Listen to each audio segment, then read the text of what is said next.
Bonjour à tous, bonjour à toutes, bienvenue dans la rédaction de l'ADN.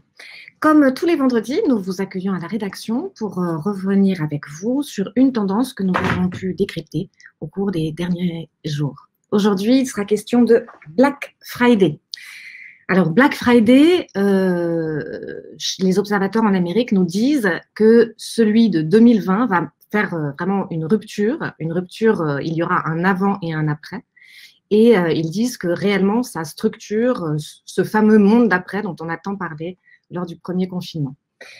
Avec nous pour en parler, l'équipe de la rédaction, Mélanie Rosen, rédactrice en chef du web, Margot Dussert, qui s'occupe plus particulièrement de créativité, David Julien Ramil, qui s'occupe des médias, et Marine Proté, spécialiste de la tech. Merci à vous d'être là. Juste quelques règles de fonctionnement. Vous avez à droite, je pense que tout le monde est à l'aise avec ça, une partie de chat où vous pouvez nous interpeller, une partie questions sur laquelle on vous invite à déposer les questions et sur lequel nous aurons un temps de partage. Nous allons en gros prendre la parole pendant 20 minutes et puis nous aurons 10 minutes puisque nous sommes là de 12h à 12h30 pour revenir aux questions que vous aurez pu poser. Alors, le Black Friday, je pense que tout le monde sait à peu près ce que c'est. C'est le plus grand rendez-vous commerce de l'année en Amérique, qui a débarqué en France depuis les années 2000-2010 avec Internet en fait. C'est après le Thanksgiving, donc c'est une semaine après pour les Américains, et l'occasion évidemment de pratiquer des ristournes comme jamais sur la plupart des produits. Je crois que cette année, l'événement est très, très, très particulier, effectivement, comme nous l'ont signifié nos collègues américains. Et mieux que beaucoup de mots, je propose que l'on regarde en images ce que ça donne. Margot, tu nous as présenté et préparé quelques images de ce Black Friday 2020. Ouais. Et peut-être pour commencer, le Black Friday 2019, pour qu'on voit bien la différence. Alors, quelques images déjà. Effectivement, les images qu'on a en tête du Black Friday, ce sont plutôt celles-ci. Des images de chaos, d'acheteurs qui se poussent, se bousculent pour avoir accès aux meilleurs deals avant les autres. On sait d'ailleurs que les photos ont été prises avant 2020 parce que personne ne porte de masque. Donc, les miasmes et les expectorations de ses voisins à l'époque, on s'en fichait pas mal. Force est de constater que ça a bien changé aujourd'hui. On a, Marc, si tu peux nous passer les images de 2020 pour qu'on voit un petit contraste. Donc, 2019, la foule, la cohue et généralement pas mal d'empoignades. Et cette année, on est sur quelque chose de beaucoup différent, parce que même chez Macy's, cette énorme chaîne de magasins américaines dont raffolent les New-Yorkais est totalement vide le jour de son ouverture. Chez Louis Vuitton, pareil, pas de queue de fashionista. Ça, c'est un magasin express dans l'Ohio, je crois, qui est totalement vide. On voit que les gens sont très civilisés. Sur la 5e avenue à New York, il n'y a personne. Voilà, donc le contraste est assez saisissant, effectivement. Mélanie, donc les photos parlent d'elles-mêmes, cohue versus personne dans les rues. Alors, est-ce que c'est un effet très lié à la pandémie? Quels sont les chiffres? Est-ce que le Black Friday n'a pas eu lieu cette année en Amérique? Alors, c'est vrai que le Black Friday a été différent nécessairement pour plein de raisons.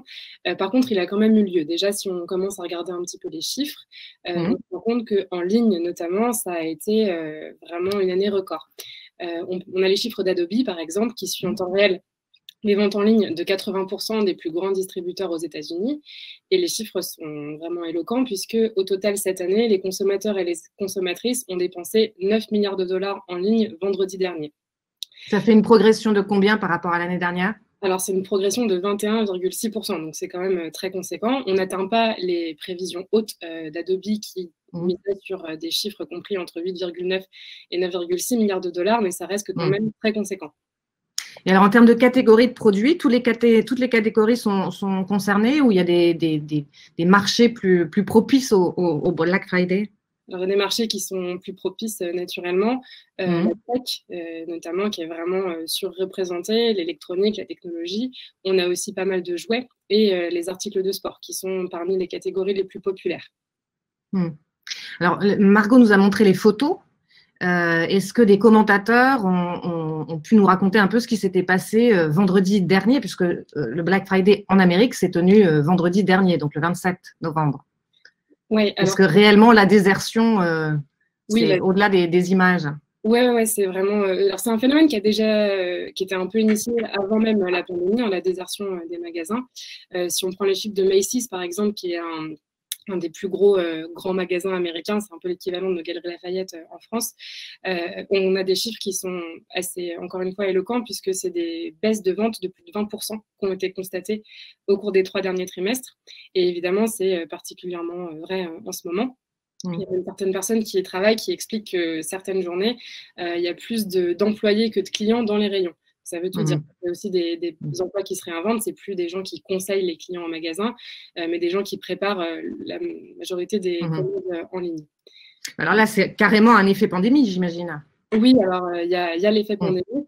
Aux États-Unis, il y a un organe fédéral en matière de protection de santé publique qui s'appelle les Centers for Disease Control, qui traite particulièrement la liste des activités à haut risque en temps de pandémie. Donc là, les activités à haut risque en matière de propagation de Covid-19, on voyait faire du shopping dans les magasins bondés juste avant, pendant ou après Thanksgiving, donc pendant la période de Black Friday, en tête de liste.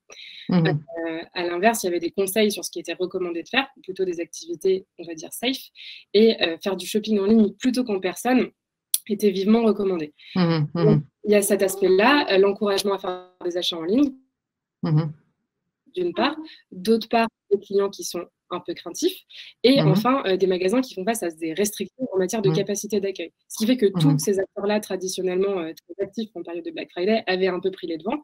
On a des détaillants qui avaient travaillé pour répartir la commande tout au long de la période, avec des grosses promotions, par exemple, en octobre. D'autres qui s'étaient organisés pour justement acheminer les colis à temps pendant Black Friday, donc ça voulait dire aussi recruter des personnes dédiées et des profils dédiés. Et enfin, certains qui ont carrément décidé de ne pas ouvrir. On peut citer Best Buy, qui est un gros retailer américain qui a carrément fermé et privilégié le net à 100% à ce moment-là, ou Walmart, qui a limité l'affluence du supermarché à 20% de leur capacité. Oui, donc on voit bien que la baisse de fréquentation des magasins, c'était beaucoup drivé par l'effet Covid. Marine, est-ce que du coup, on peut se dire que cette année, que c'est un effet particulier et que quand les choses reviendront à la normale, finalement, cet effet e-commerce et bascule sur le e-commerce pourrait être retourné à la normale, quoi, à une certaine… Alors, oui et non, parce qu'en fait, les grands magasins aux États-Unis ont effectivement vu un gros boom du e-commerce cette année, mais ils pensent qu'en fait c'est une tendance qui va rester, peut-être pas aussi haut, mais qui était déjà présente et qui va certainement être durable. Donc quelques chiffres pour commencer. Donc Walmart, qui est un des grands acteurs de la distribution aux États-Unis, a rapporté que les ventes de commerce électronique avaient augmenté de près de 80% au 3e trimestre. Et tandis que pour Target, c'était 155%. Donc voilà. Mais ils pensent que ce sont des changements qui vont être assez pérennes et qui vont avoir aussi une conséquence sur la manière dont les magasins sont organisés, en fait. Donc, un exemple qui est assez emblématique de ça, ça a été mis en place par Macy's dans 2 magasins dans le Delaware et le Colorado. Et en fait, ils ont appelé ça les dark stores, donc qu'on peut traduire par magasins sombres, pardon. C'est-à-dire qu'en fait, c'est des magasins qui vont être essentiellement réorganisés pour que les vendeurs organisent et stockent les commandes en ligne, et donc qui n'accueilleront plus en fait de clients. Oui. Donc, en fait, des boutiques qui deviennent des entrepôts. C'est des boutiques, voilà. Totalement. Ceux qui disent que ce sera un effet de bascule durable parlent aussi des phénomènes, notamment sur le marché de l'immobilier. Ils disent qu'il y a des choses qui sont en train de se jouer qui vont avoir des conséquences sur le très long terme. Est-ce que tu as des choses là-dessus sur le marché de l'immobilier spécifiquement? Oui, effectivement. Donc, c'est une tendance qui se constate déjà sur le marché de l'immobilier. En fait, ce qui se passe, c'est que du coup, les magasins quittent les centres-villes pour aller s'installer en périphérie, pour installer en fait des entrepôts plus grands pour livrer les Américains. Donc, par exemple, dans Manhattan, les demandes de baux commerciaux signés ou renouvelés ont chuté de 31% au troisième trimestre. Donc, c'est une société spécialiste de services immobiliers qui explique ça au New York Times. Je pourrais partager l'article ensuite. Oui, volontiers. Et voilà, donc, et en parallèle de ça, ce qui se passe, c'est que en périphérie, au contraire, les baux d'entrepôt ont autant augmenté, donc de 70% au troisième trimestre. Il y a un projet qui est assez emblématique de ça. C'est à Brooklyn, il y a un des plus grands entrepôts de l'Est américain qui est en train de se construire. Donc, c'est un énorme bâtiment sur 3 étages avec des stationnements prévus pour les camions et notamment pour ce qu'ils appellent des fourgons sprinters. Donc, c'est de livrer le plus vite possible les New-Yorkais. Voilà. J'ajouterais juste à ça qu'il y a une tendance aussi qui est durable et qui s'ajoute à celle-ci, et c'est l'utilisation d'applications comme Instacart, qui sont des plateformes de livraison de courses qui ont explosé aussi depuis le début de la pandémie. Et en fait, ce qui fait que les gens qui vont dans les magasins, ce ne sont plus les clients, mais des livreurs indépendants. Et donc, ça va forcément réorienter la manière dont les magasins investissent. Et ça, c'est pas seulement… ça a explosé depuis la pandémie, mais ça existait avant et ça va continuer ensuite. D'accord. Donc, c'est effectivement, en Amérique en tout cas, un Black Friday très spécifique et qui annonce des bouleversements pour en tout cas, les années à venir. Retour en France, la date du Black Friday a été déplacée sur avis ministériel. Donc, le Black Friday, c'est aujourd'hui. Qu'est-ce qui se passe sur les réseaux? Qu'est-ce qu'on entend sur les réseaux? Est-ce qu'on en parle? Est-ce que ça fait tweeter? Qu'est-ce qui se passe, David, de ce côté-là? Alors du coup, on a demandé à VisiBrain quelques chiffres pour pouvoir un peu pour voir quel est le bruit médiatique que provoque le Black Friday. Donc au niveau mondial, sur Twitter, on est sur un volume de 6 110 000 messages à peu près. Donc, et notamment un pic à 1,6 million le jour J, donc le vendredi, c'était le vendredi 27/11. 27, ouais. Donc c'est un Black Friday qui est quand même relativement bien commenté, un peu en dessous de 2019, on avait généré 6 641 000 tweets dans la même période de temps, mais grosso modo, voilà, on reste un peu sur les mêmes bases. En France, en revanche, on a une baisse. Donc la twittosphère française a beaucoup moins commenté l'événement. On est aujourd'hui sur 198 000 messages. Sur la France, et ça représente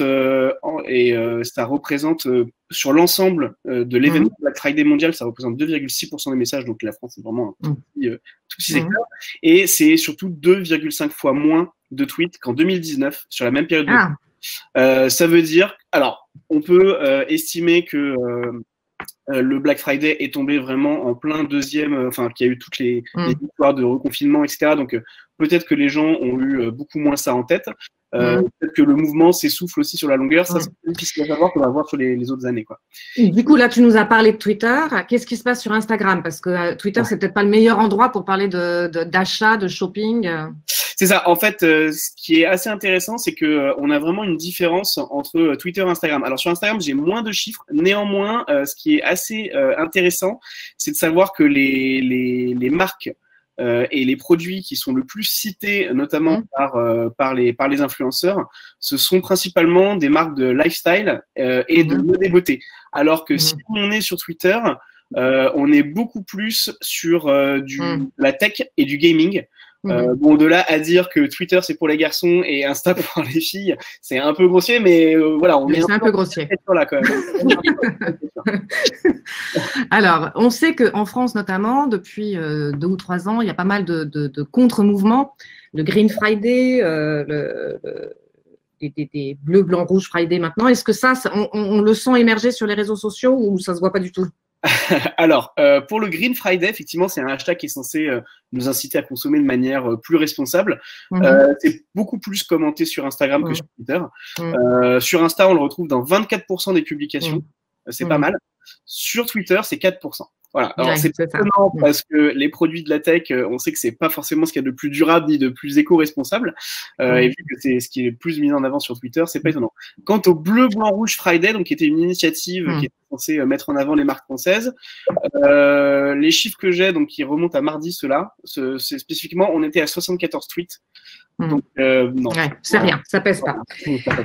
Marine, on a vu monter particulièrement cette année pas mal de choses au sujet d'Amazon notamment, et d'ailleurs la décision de basculer sur le 4 décembre faisait écho à pas mal de prises de position qui dénonçaient le modèle Amazon sans forcément ne parler que de cette entreprise. Qu'est-ce qu'on a entendu cette année? Parce que c'est vrai que les années précédentes, on était très sur le Green Friday. Là, on a l'impression qu'il y avait d'autres choses à l'œuvre par rapport au Black Friday. Oui, bah alors en fait, c'est devenu, c'était pas seulement depuis le Black Friday, mais en fait, depuis l'annonce le 4 novembre de la fermeture des commerces dits non essentiels, il y a une espèce de, toute la colère en fait du second confinement s'est cristallisée autour d'Amazon, qui est devenu, selon le terme de Bruno Le Maire, le bouc émissaire un peu du confinement, et qui est devenu en fait un argument politique. On a entendu beaucoup parler, ça a été repris sur les groupes par exemple de Gilets jaunes, et ensuite beaucoup d'élus ont dénoncé Amazon, dont Anne Hidalgo. Il y a une pétition pour empêcher, pas empêcher, mais plutôt inciter les Français à ne pas acheter sur Amazon pendant les fêtes de Noël. Donc, il y a un article du Monde qui était assez intéressant là-dessus, qui comparait en fait la haine qu'on avait envers Amazon et envers ce qu'ils appellent la malconsommation à ce qu'on ressentait vis-à-vis de la malbouffe et de McDonald's dans les années 80. Donc, je pense que tu peux aussi sans doute partager ton article Amazon, symbole de la colère du second confinement, que tu avais écrit il y a quelques jours. Mélanie, toi-même, tu as écrit cette semaine, c'était un article en une, il n'y a pas qu'Amazon dans la vie, ces initiatives françaises qui proposent un e-shopping éthique. Alors, de quoi s'agit-il ? Est-ce que ça représente un vrai mouvement? Qu'est-ce que c'est les raisons de la colère et surtout les solutions qui sont proposées? Alors, il y a plusieurs choses qui sont liées à un mouvement qui est un petit peu plus ancien que 2020. On a tous et toutes en tête les dérives de la surconsommation, les chiffres du gaspillage, les conditions de travail des gens qui bossent chez Amazon. Tout ça, c'est des choses qu'on sait. Donc, effectivement, il y a des plateformes qui s'érigent pour proposer quelque chose de différent. Alors, ce n'est pas forcément pour taper contre Amazon de manière explicite, mais en tout cas, ça promeut des modes de consommation différents. Donc, on en a identifié 3 cette semaine. On a Choose, qui est une application qui, là, va mettre en avant les histoires plutôt des créateurs et des créatrices pour broder sur le storytelling. À une époque où il y a 100 marques qui se lancent par jour sur Instagram, c'est un peu compliqué de faire le tri. Donc là, vraiment, c'est la mise en avant des gens qui font. Meanwhile Boutique, qui est un collectif qui ne vend que des marques qui ont un impact social positif. Et Flip and Pick, qui a un concept un peu différent. Je précise d'ailleurs que Jessica Nguyen, qui est la cofondatrice de Flip and Pick, participe à l'émission. Donc, si vous avez des questions qui concernent directement ce point, n'hésitez pas à lui poser et peut-être qu'on pourra la faire intervenir à la fin de l'émission.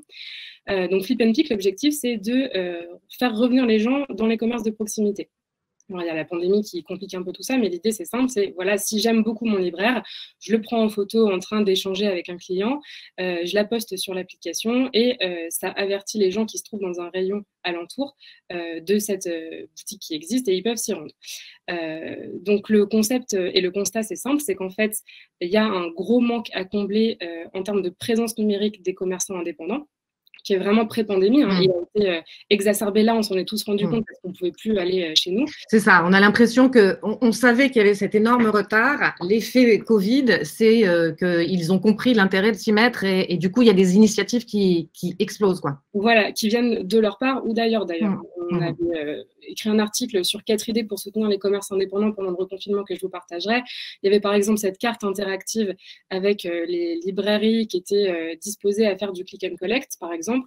On a aussi eu des initiatives un peu surprenantes qui venaient des géants du e-commerce avec eBay, Le Bon Coin et même Amazon qui promeuvait des dispositifs pour soutenir les commerces indépendants.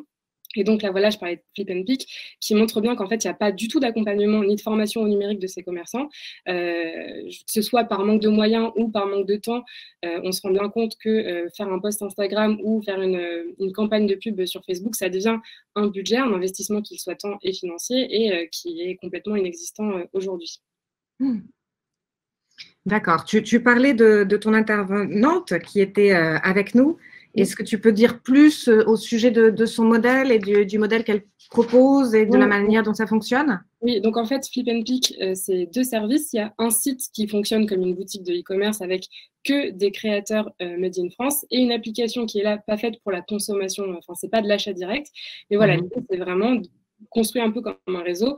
C'est géolocalisé et l'idée, c'est de référencer les commerces alentour donc c'est forcément du local, pour donner envie de s'y joindre.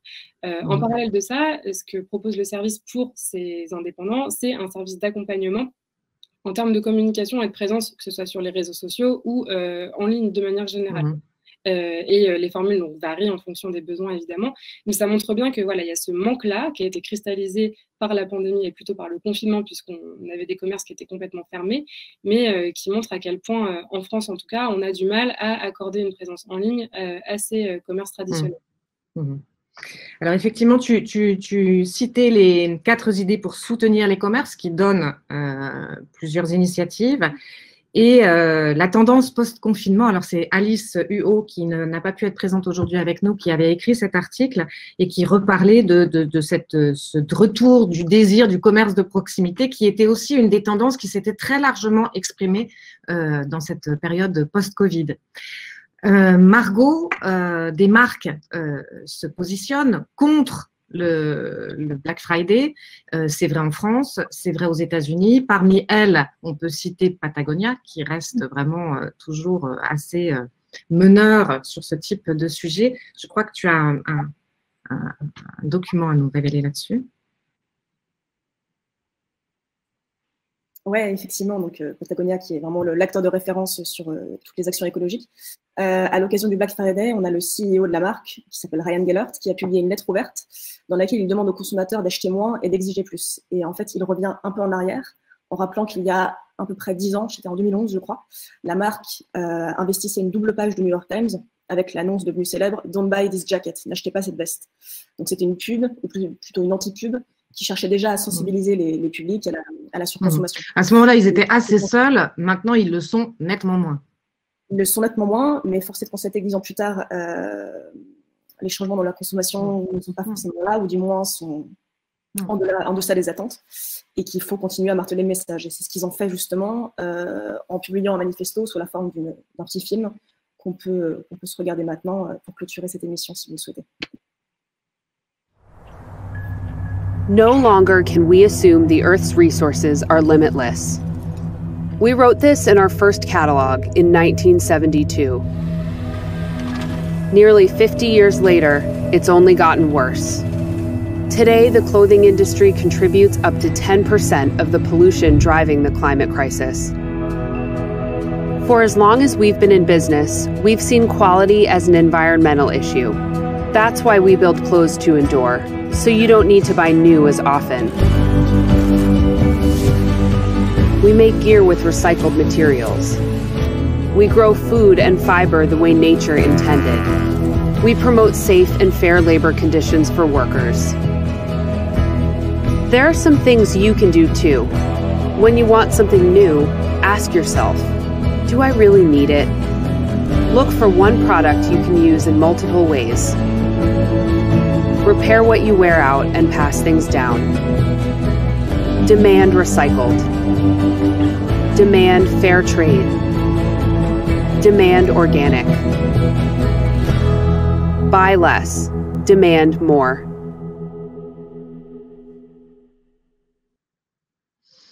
Voilà, un message de Patagonia qui évidemment est vraiment un acteur qui prend beaucoup la parole. Sur ce sujet, pourquoi on a voulu parler de ça aujourd'hui? Parce qu'effectivement, le Black Friday est très représentatif des tensions qui sont à l'œuvre aujourd'hui. On voit le Black Friday, énorme chiffre d'affaires, toujours en progression. On verra les chiffres en France, on les aura évidemment après-demain, puisque le Black Friday chez nous, c'est aujourd'hui. Mais en tout cas, en Amérique, plus 20%, une bascule très large sur le e-commerce.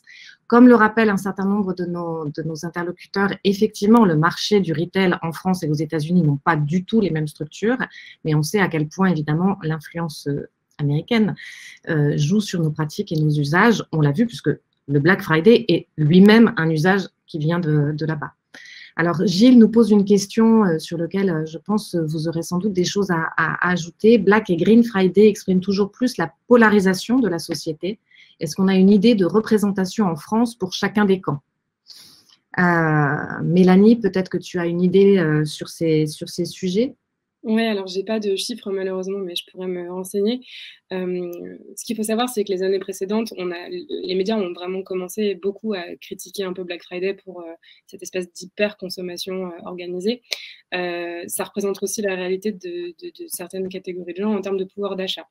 C'est-à-dire que pour plusieurs catégories de personnes en France et ailleurs, le Black Friday, c'est aussi l'occasion de faire de beaux cadeaux, de beaux achats.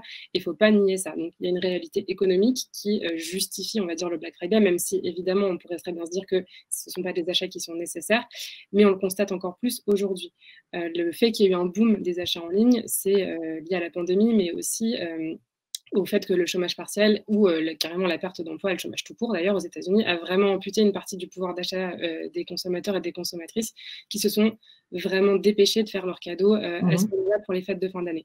Donc, Green Friday, c'est évidemment une des initiatives qui sont naissantes, qui ne représentent pas du tout la majorité des comportements. Je pense que c'est plutôt une évolution des consciences que des usages, on va dire, avec cette connaissance du sujet, de se dire on connaît les dégâts de la surconsommation sur la planète, on connaît les mauvaises pratiques d'Amazon, donc on essaye de faire autrement. C'est plus une vitrine, je pense, qu'un vrai mouvement instauré. Si on oppose juste les hashtags dans Google, juste histoire de voir un petit chiffre, Green Friday, on a environ, le hashtag Green Friday, c'est environ 143 000 résultats. Donc, comme tu dis, c'est quelque chose qui est relativement neuf. Donc, c'est possible que ce soit des chiffres, qui sont encore, c'est pas encore rentré dans les têtes. Le Black Friday, à l'inverse, sur ce hashtag, c'est genre plus de 13 millions de recherches, 13 millions de résultats. Donc, voilà. Oui, on voit bien que. Marine, ouais, si je peux rajouter aussi quelque chose, c'est vrai que on parle beaucoup à des tendances un peu de consommation responsable. Après, ce qu'on voit aussi, c'est qu'en termes d'applications, ce qui marche énormément en ce moment, c'est des applications aussi low cost comme Wish, qui est d'ailleurs en train d'être épinglée pour fraude. Mais donc, voilà, ces applications-là, c'est du fabriqué en Chine, pas forcément de très bonne qualité. Et qui marche pourtant très bien. Donc, il y a un peu les deux tendances qui s'opposent. Voilà, c'est juste ajouter ça. Oui, qui montre vraiment la fracture et les questions du temps. On a du mal à se dégager d'un modèle de surconsommation. Est-ce que, Mélanie, tu veux revenir avec l'interlocutrice dont tu nous parlais tout à l'heure? Est-ce que tu penses que c'est intéressant de la faire intervenir sur une question en particulier? Alors, sur les questions qui ont été posées, je vois qu'il y en a une qui parle d'une application que je ne connais pas, qui s'appelle Trésam, mais donc je vais regarder. Avec intérêt. Oui, absolument. Jessica, et je pense qu'on peut peut-être la faire venir sur scène. Je ne sais pas si c'est possible ou pas. Non, bon, désolée. On me fait non en régie. Désolée. Oui, alors, je vois qu'il y a beaucoup de questions sur, par exemple, les différences de consommation entre États-Unis et France, par exemple. Flip and Pick, si je prends cet exemple-là, c'est une application qui est internationale. Donc, on voit bien que ce désir d'une consommation plus locale, par exemple, est présent partout. Là, c'est une boîte qui est en croissance. Elle est présente bientôt à Singapour, je veux dire aux États-Unis aussi, en Amérique du Nord. Donc, je pense qu'il y a une tendance qui est internationale. Comme disaient Marine et David, à prendre avec des pincettes. Évidemment, ce n'est pas du tout représentatif de tout ce qui va se passer. On avait fait une étude récemment, alors c'était sur l'alimentation, mais par exemple, le désir de consommer plus local d'un point de vue alimentaire. on voit que ça demande des efforts. Enfin, il y en a de même pour un peu tous nos modes de consommation.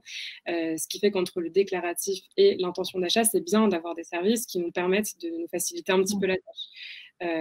Voilà, donc je ne sais pas si ça…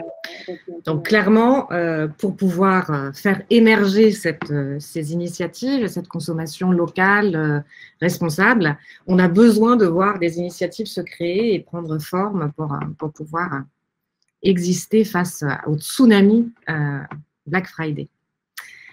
Merci à tous pour vos contributions. Il va être l'heure de nous quitter. On se donne rendez-vous la semaine prochaine, vendredi, de 12h à 12h30. Il sera question de Patreon. Patreon, c'est une plateforme qui propose aux créateurs de contenu de mettre en place une autre forme de revenus. Et il nous semble très, très intéressant de nous intéresser à cette plateforme en particulier, qui en dit très long sur un certain nombre de nos usages en ligne. Je vous remercie de votre présence. Je vous rappelle, parce que c'est vrai que ça va dans le sens de ce que nous vous avons présenté aujourd'hui, que nous avons fait sortir ce travail. Alors, ce n'est pas la rédaction d'ailleurs qui a tellement travaillé sur ce sujet, c'est Caroline Thomas et Arnaud Pagès, qui font partie de l'équipe, mais qui ne sont pas là aujourd'hui. Donc, c'est les tendances 2021. Et puis, je vous rappelle que nous avons sorti le dernier numéro de l'année pour la revue de l'ADN et on vous présente la génération Z. Merci beaucoup à vous tous. Je vous souhaite une excellente fin de journée. Merci à nos lecteurs. Et n'hésitez pas, les questions que vous nous avez posées sont extrêmement structurantes pour nous parce que nous les lisons après l'émission avec beaucoup d'intérêt, pour voilà, se dire qu'il y a des sujets sur lesquels on se mettra à travailler. Donc, n'hésitez pas à poser vos questions lors de nos rendez-vous. Nous ne les négligeons pas. Merci à tous. Merci beaucoup. Une excellente fin de journée. Merci, au revoir.